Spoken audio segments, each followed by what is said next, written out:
The amount of cash flowing out of China into property has halved within a year, but Australia is still the preferred destination for Chinese investors able to get their money out.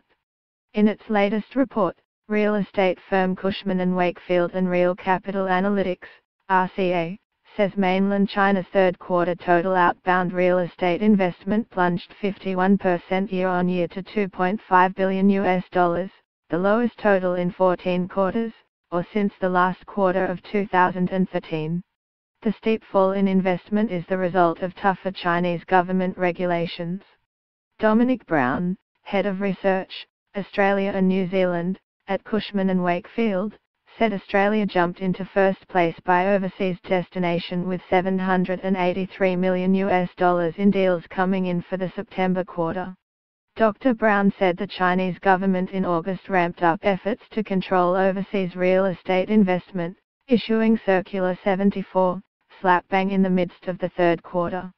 This was the second regulation announced in 9 months that sought to restrict outbound investment capital flows, branding overseas real estate investment as a limited category though not prohibited. Chinese investors have deployed a cumulative $1.2 billion in real estate down under thus far in 2017, Dr. Brown said. The United Kingdom and Hong Kong were the second and third most popular countries.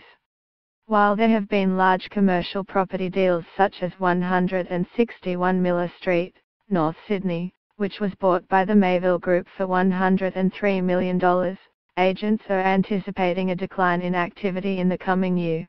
One of the biggest projects is in Sydney by the Dalian Wanda Group, which is developing the $1 billion mixed-use hotel and apartment towers at Circular Quay.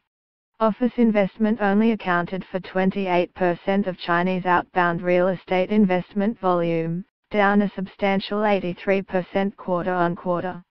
Chinese investors did not acquire any overseas trophy offices in the third quarter as the sector's investment volume was the lowest total since the second quarter of 2014. And surprisingly, the majority of overseas investment was directed at the development sector, although even the off-the-plan sales for apartments is starting to wane.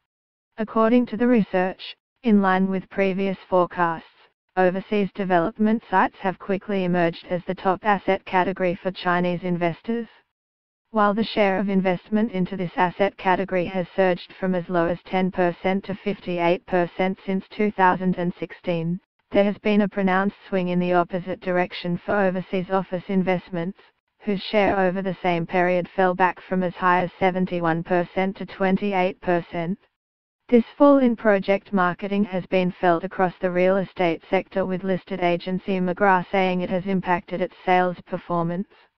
McGrath recently issued an earnings downgrade of as much as 25%, prompting speculation the board could look at privatizing the business.